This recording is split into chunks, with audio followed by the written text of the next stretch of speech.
Bienvenidos a este episodio que será viral. 19 influencers han sido asesinados del año 2024 a la fecha. ¿Por qué se da este fenómeno? ¿Será que el crimen organizado los está utilizando? Son preguntas que haremos a nuestros invitados. Saludo con gusto a la doctora Tania Ramírez, directora ejecutiva de la Red por los Derechos de la Infancia en México, REDIM. Doctora, bienvenida. ¿Qué tal? Muy buenas tardes, un gusto, Juan. Igualmente, también saludo y doy la bienvenida al doctor Víctor Manuel Sánchez, profesor investigador de la Universidad Autónoma de Coahuila, especialista en temas de seguridad y crimen organizado. Bienvenido. Hola Juan, hola Tania, es un placer estar con ustedes. Gracias, qué amables, bienvenidos ambos. Bueno, pues este tema que nos ha dado mucho de qué hablar, nos ha sorprendido cómo lo mismo pueden estar en vivo, lo mismo pueden buscarlos en algún otro lugar. El asunto es que les están quitando la vida a los influencers y siempre por ahí hay algún nexo entre los contenidos y grupos del crimen organizado y demás. Bueno, pues para contextualizar un poquito, doctora Tania, ¿qué está pasando? ¿A qué adjudicas que los grupos del crimen organizado, ahorita entraremos a las agresiones, pero ¿a qué adjudicas que puedan estar teniendo estos acercamientos con los influencers? Bueno, desde la óptica de lo que trabajamos en Redim, trabajando con niñas, niños, adolescentes, hemos estado observando cómo la criminalidad organizada entra cada vez más en las distintas plataformas por las cuales se socializa y por las cuales se pueden hacer llegar mensajes a esta población. Mensajes como falsas ofertas de trabajo para reclutamiento, falsas ofertas sentimentales para trata, grooming, etcétera. Pero es un hecho que según las nuevas generaciones son no solamente nativas digitales, sino que su convivencia y su socialización están por allí, pues son un blanco fácil en este sentido, ¿no? Los influencers, sobre todo adolescentes, pues cada vez observan esta como una forma no solo de vida en términos de socialización, sino a veces también profesional. Muchas y muchos de los jóvenes ahora mismo quieren ser youtubers, quieren ser influencers y pues este es un llamado de atención también para recordar cómo la criminalidad organizada, no solo en el entorno material, sino también ahora en el digital y en la interacción entre ambas, pues puede tener capacidad de operación y de daño, ¿no? Bien, Tania, muchas gracias por esta primera intervención. Profesor Víctor Manuel, a ver, ¿en qué momento un influencer deja de servir como una herramienta, por ejemplo, de difusión a los criminales y empieza a ser utilizado en asuntos de dinero?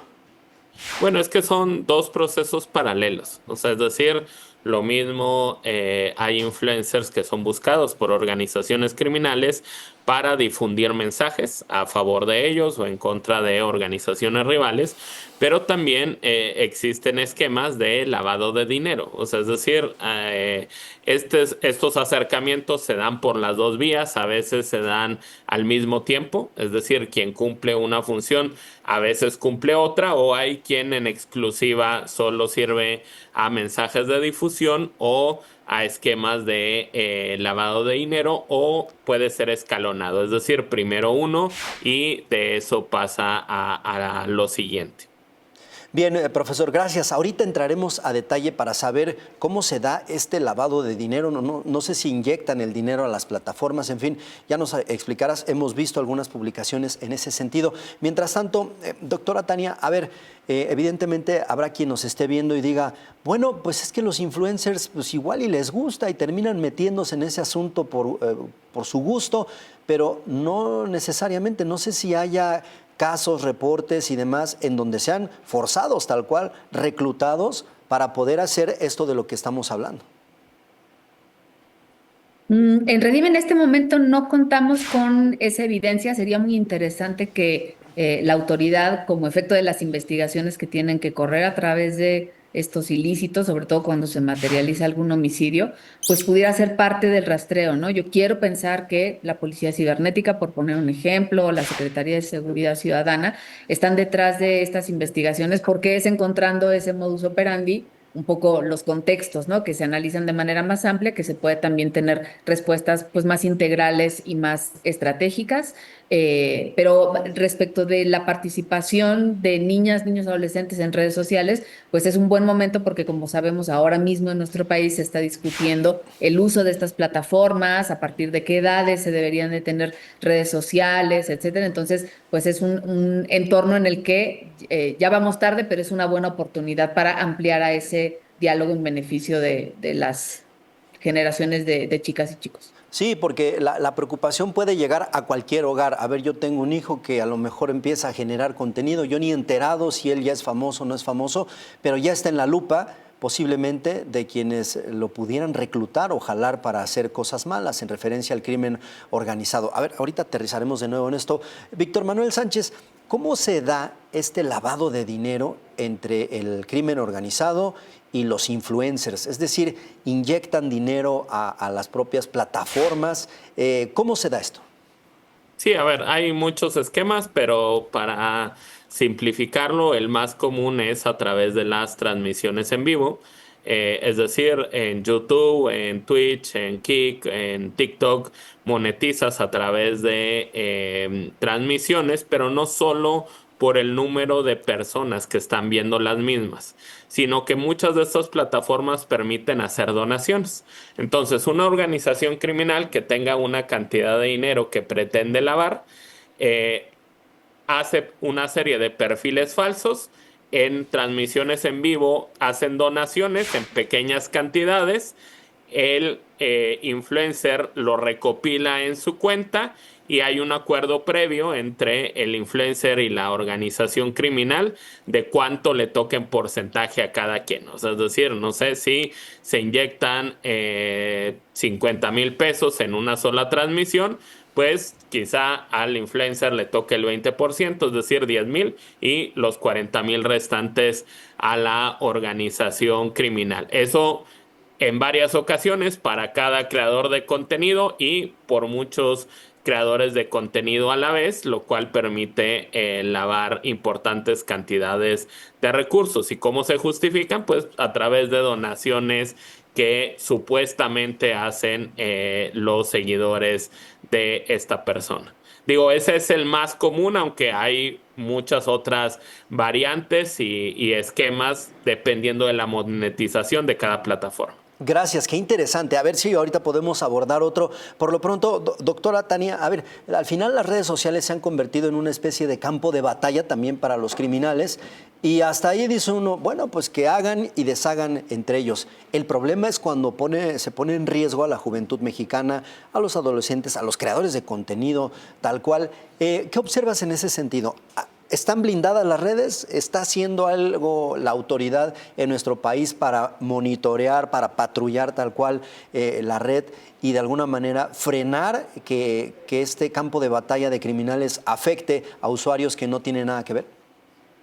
No, definitivamente no están blindadas las redes. Sí hay medidas que se toman en el sentido de la investigación, de intentar instar a estas plataformas de sostener algunos controles y de siempre tener apertura y transparencia para cuando la autoridad necesite correr alguna investigación. Pero un poco el problema es que el Internet no fue diseñado para ser seguro, el Internet no fue diseñado para niñas, niños, adolescentes, y en esa oportunidad de expansión que muchas empresas y muchos profesionales legítimamente hacen, pues la criminalidad organizada también ve una forma de expansión, ¿no? A mí lo que me parece preocupante en este sentido de las muertes que han vivido las y los influencers en cuestión es que pareciera que se está observando que es una forma de amplificar un mensaje, ¿no? Como si las narcomantas que se ponían en los puentes se pusieran en una carretera federal.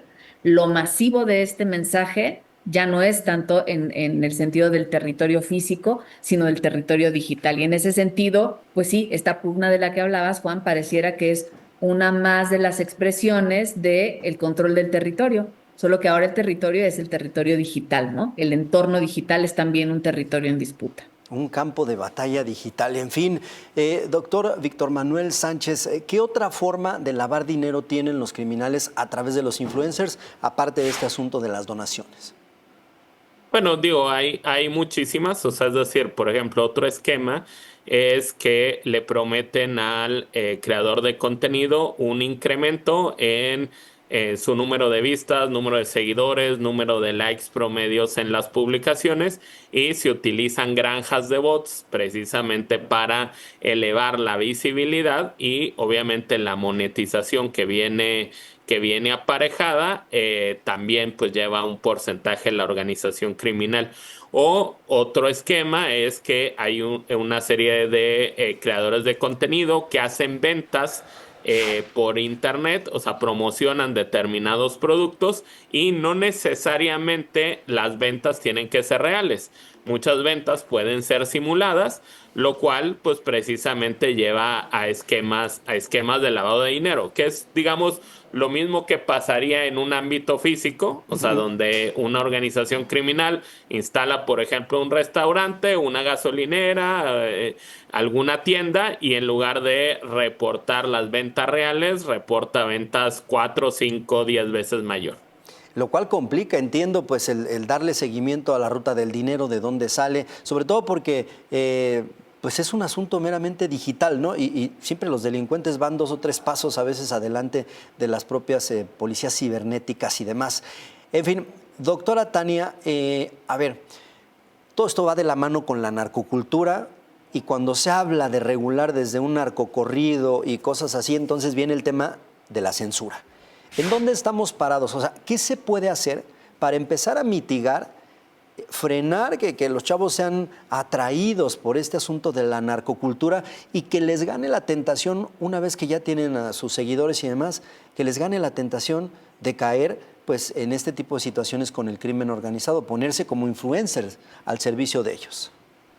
Sí, por supuesto que la solución más eficiente y más sostenible va a ser la solución de raíz, y en la raíz está pues una desigualdad económica que hoy por hoy nuestro país no ha logrado superar, y eso que parece una aspiración únicamente cultural o de pose, no lo es. En el fondo tiene que ver con proyectos de vida y con qué tanto la sociedad me va a aceptar y con qué tanto voy a poder tener ingresos económicos que sostengan un determinado tipo de vida. ¿Qué quiero decir? El narcocorrido es la expresión, es la punta del iceberg, ¿no? Es la materialidad lo que determina esa superestructura como la cultura o como estas expresiones, con lo cual pues intentar prohibir, y ha habido por muchos años este debate, intentar prohibir el narcocorrido, pues no elimina la narcocultura, y la narcocultura está sostenida sobre una base en la cual las personas han descubierto que la posibilidad de tener un rédito económico o un rédito en términos sociales, de ese ascenso social que ya no da estudiar una universidad, que ya no da tener un trabajo y ser honrado, pues se puede optar por estos caminos cortos, ¿no? Me parece que siempre que la criminalidad organizada siga sin ser perseguida, investigada, sancionada, es decir, siempre que la impunidad reine, el mensaje que se está enviando es que es una vía, pues si no legítima, sí útil de hacer ese cambio económico. Y por el otro lado, en la estructura, lo que se tiene que hacer es garantizar que ese nivel de vida, que no es otra cosa sino garantizar derechos, ¿no? El derecho a la educación, el derecho a la vivienda, el derecho a una alimentación sana, el derecho a la salud, pues una vez seamos ese país en el que cada joven, cada niña, niño, adolescente vea garantizados sus derechos, probablemente esa sea la respuesta por la cual haya menor interés de formar parte de esta cultura. Pero ojo, también hay una responsabilidad social ahí. Es responsabilidad del Estado como garante de estos derechos protegerlos, garantizarlos, incluso progresivamente. Pero socialmente también necesitamos dar un abrazo, déjenme decirlo así, a estos chicos y chicas, porque lo que están viviendo es una falta de aceptación, una falta de reconocimiento, un estigma. Las y los adolescentes viven muchísimo estigma, y por supuesto que esta suerte de rencor social pues tampoco ayuda en combinación con esta otra línea que les decía, ¿no? Gracias, Tania. Y hablando del asunto de las responsabilidades, ya sea del Estado, ya sea de la propia familia, ¿qué responsabilidad hay, Víctor Manuel Sánchez, en cuanto a las plataformas? Porque supongo que ellos pueden tener filtros y saber, pues, si detectan bots y demás, pueden detectar cuando hay algo irregular en cuanto a movimiento que esté llevándose para lavar dinero, ¿no? Sí, claro. A ver, hay algo que mencionaba Tania hace un momento y que es muy cierto, y es las motivaciones detrás de cómo operan la mayoría de las plataformas y redes sociales. Digamos, hay dos principios. O sea, el primer principio es lo que apuesta cualquier red social es a un mayor tráfico y a la permanencia de las personas. Y sobre esos dos principios estructuran toda la programación de las interacciones. Evidentemente hay datos, o sea, que pueden analizar, o sea, la data que generan las redes sociales es enorme si pueden detectarse patrones atípicos. Esto podría llevar precisamente a una detección. No necesariamente se hace. ¿Por qué? Pues porque las motivaciones van en otros sentidos. Es decir, utilizas la data para vender más, para cobrarle más a patrocinadores, o sea, dicho de otra manera, para sostener el negocio. Entonces, muchas veces las plataformas eluden restricciones, controles, porque no necesariamente comulgan bien con esta parte que les genera recursos. Y también las organizaciones criminales, pues son suficientemente inteligentes para tratar de ocultar los procesos, ¿no? O sea, esto que te decía de, pues no es que haya una donación de 50,000 pesos, o sea, sino que hay pequeñas donaciones, que una es de 300, otra es de 200, otra es de 500, con cuentas falsas que abundan en todas las redes sociales, y entonces su objetivo es no llamar la atención o no llamarlo tanto. Y sí, lo que vemos en redes sociales es, hay muchos creadores de contenido que tienen crecimientos exponenciales, o sea, es decir, en pocos meses, incluso en pocas semanas, pues pasan de tener pocos seguidores a muchos o interacciones mayores, y a veces no resulta tan atípico estos crecimientos artificiales. Sí hay mecanismos, sí se podrían implementar al interior, y también hay que tomar en cuenta de que muchas de estas plataformas, o digo, realmente la mayoría, pues ni siquiera tienen sus servidores en México, y sus políticas están determinadas por decisiones corporativas que se toman en otros países. Bien, qué interesante, es toda una industria, no es algo improvisado, no es algo que hagan tres personas, la manera en que se está lavando el dinero. Pues nos estamos acercando al final de esta plática. Tania Ramírez, a ver, si es posible, a manera de conclusión, ¿qué te dice este asunto al que hacía referencia, la posible censura? A ver, creo que sería fácil detectar de momento quién emite mensajes a favor o no de un grupo criminal. Los propios comentarios, vaya, hay muchos mecanismos para identificarlos. ¿En qué momento podría intervenir la propia autoridad y decir, ¿sabes qué? No puedes estar abordando estos temas? Y pregunto en qué momento, porque vendría lo que decía, el tema de la censura, Tania.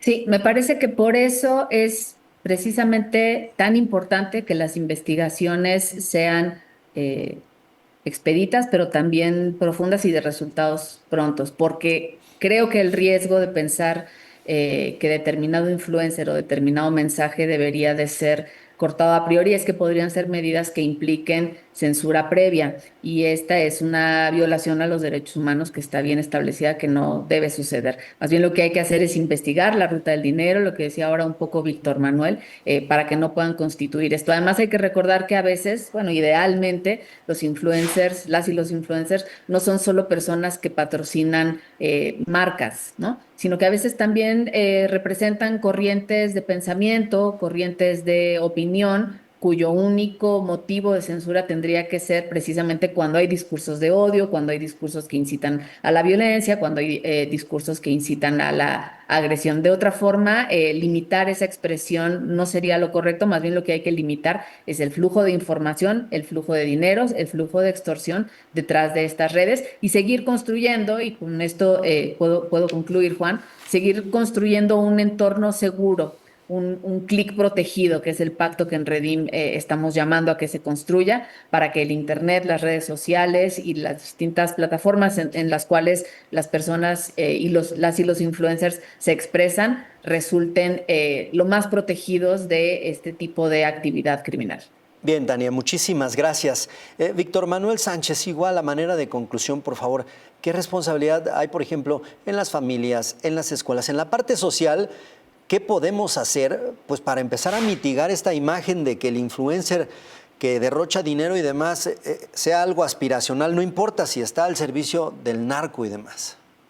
A ver, sin duda hay una corresponsabilidad, o sea, es decir, no todo le toca al gobierno. Y la primera responsabilidad también implica de cada una de las personas. Obviamente sus entornos familiares, sus amigos y que socialmente también pues se vean mal determinadas cosas.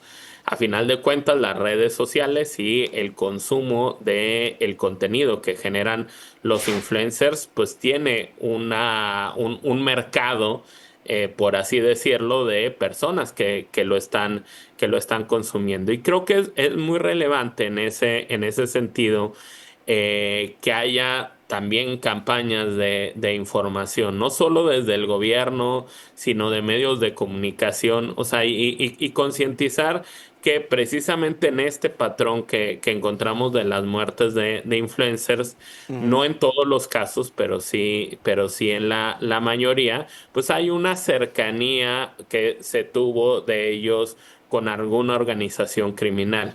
El hablar de una organización criminal también implica que molestas a otras organizaciones criminales rivales o que puede haber un diferendo entre la relación que tengas con ese grupo criminal y que te puede costar la vida. Entonces, el hecho de que se acerque, de que te ofrezcan un esquema en donde sí, pues vas a ganar seguidores, visibilidad, dinero, pues también tiene costos y tiene riesgos. Y la parte de hacer visibles, o sea, estos casos, o sea, por eso es relevante hablar de la muerte de influencers, porque pues también envían un mensaje de los peligros y de los riesgos que es tener cercanía con el crimen organizado, y eso vale no solo para el ámbito digital, también vale para el ámbito del día a día, pero digo, eso nos lleva a un punto que ya había tocado Tania con suficiencia, que es pues la falta de oportunidades que, Claro. que, que precisamente abre o facilita el engancharse a estas redes de crimen organizado. Bien, doctor Víctor Manuel, pues muchas gracias. Gracias a ambos. No queda más que buscar desde casa, por ejemplo, quienes somos padres, buscar la forma de protegerlos, de estar pendientes, de monitorear, porque es una corresponsabilidad totalmente pues, compartida. No es solo gobierno, no es solo quien patrulla las redes sociales. En fin, yo les agradezco a ambos.